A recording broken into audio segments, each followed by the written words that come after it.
ओम शांति। आप सबको मेरी तरफ से छठ पर्व की बहुत बहुत बधाइयाँ हो, बधाइयाँ हो, बधाइयाँ हो। छठ पर्व सूर्य की अहमियत को दर्शाने वाला एक बहुत ही पारंपरिक और बहुत ही आध्यात्मिक, साथ ही वैज्ञानिक रहस्य को लिए हुए एक सुंदर उत्सव है, जिसने हम सब के भीतर अपने मूल्यों को फिर से स्मृति में लाने के लिए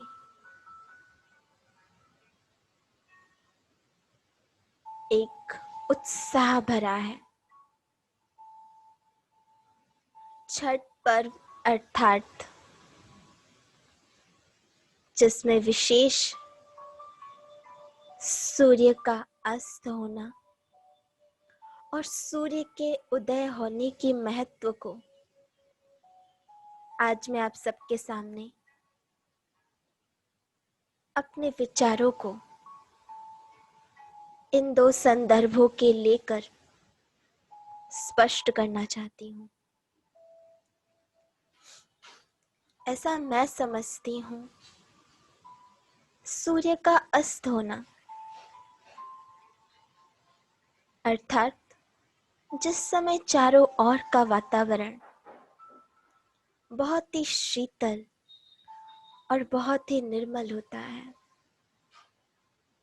हमारा दिन भी बीतने के साथ जैसे जैसे आज का दिन मेरा बीता, जो भी बातें अच्छी या बुरी हो, वो मेरे मन को विचलित ना करे। उस ढलते हुए सूर्य की तरह जिसने चारों ओर शीतलता की एक लहर फैला दी। आज दिन भर के थकान के बाद मैं भी अपने मन को ठीक उसी तरह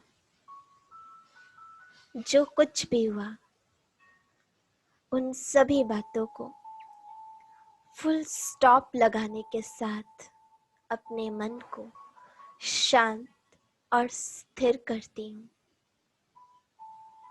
तभी तो आज का दिन जब मैं सूर्य को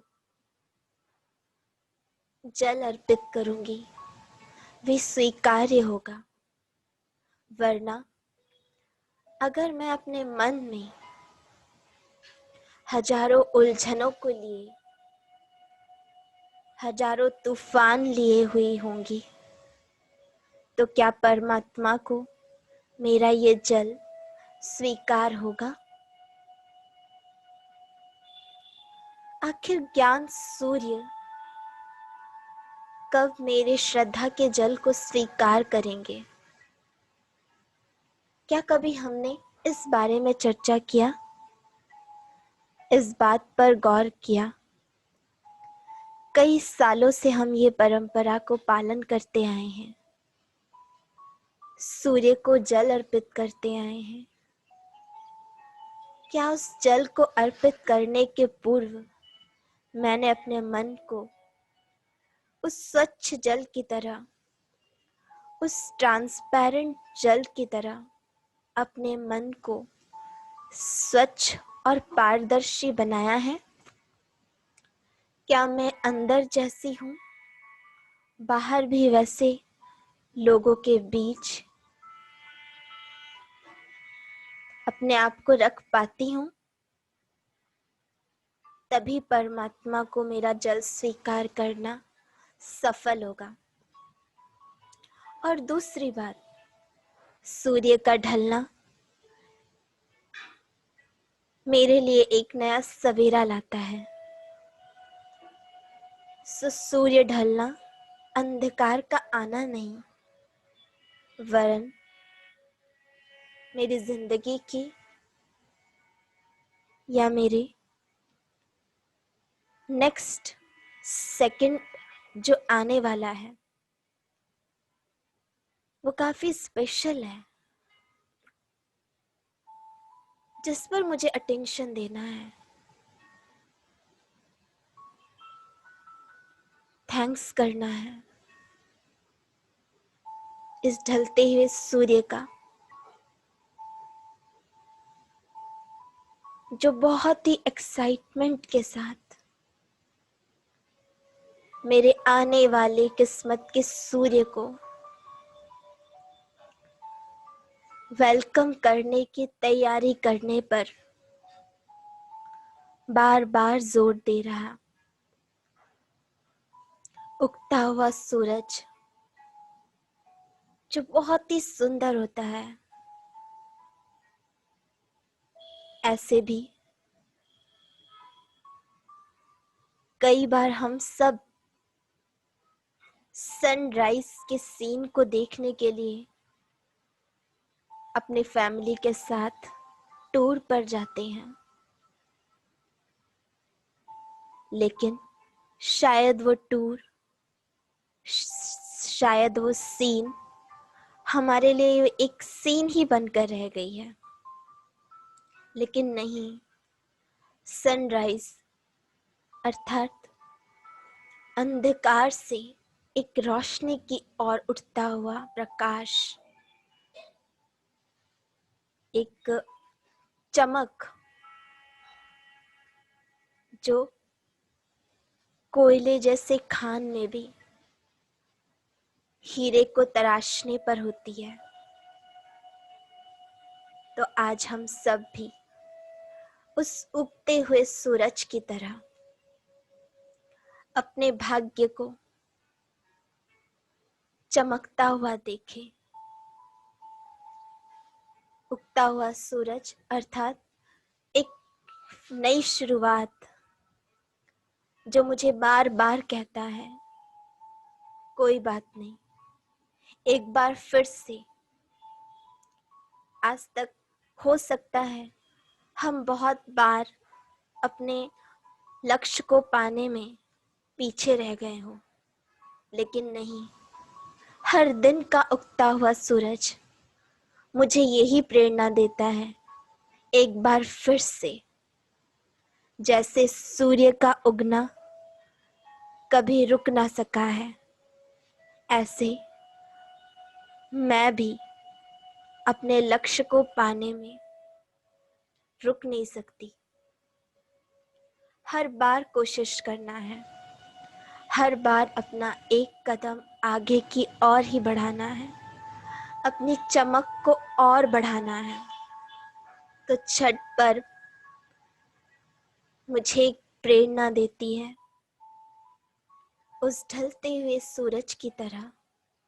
जो हुआ उस हर बात को भूल अपने मन को शांत और शीतल कर ले, उस उगते हुए सूरज की तरह जो एक नई उम्मीद और आशा को लेकर आया है। आज फिर से मैं एक अपनी नई शुरुआत की ओर बढ़ती हूँ। तो अपने इन आंखों में जन्मते समय जो हम अपने लिए कुछ सपने लेकर आए थे, क्यों ना उन सपनों में आज हम एक उमंग, एक उत्साह की ज्योत जगा दें। तो आज मैं आप सबको ब्रह्मा कुमारी परिवार की ओर से यही संदेश देना चाहती हूँ।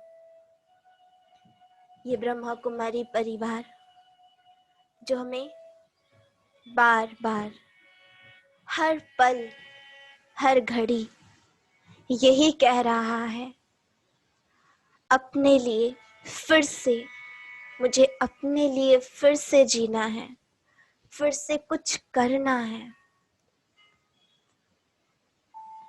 तभी जाकर मेरा ये शुद्ध जल उस ज्ञान सूर्य परमात्मा को स्वीकार्य होगा, वो सफल होगा। वरना हर बार तो हम जल चढ़ाते हैं सूर्य को, लेकिन क्या मेरे मन में सातों गुणों की, सातों रंगों की शक्ति मैं अनुभव करती हूँ, या वही जैसा मेरा कल था आज भी मेरा वैसा ही है? तो क्या मेरा छठ पर्व मनाना सफल हुआ? छठ पर्व मनाना मेरा तभी सफल होगा जब मैं उस सूर्य की तरह चमकूंगी और उस ढलते हुए सूर्य की तरह शांत और शीतल होंगी।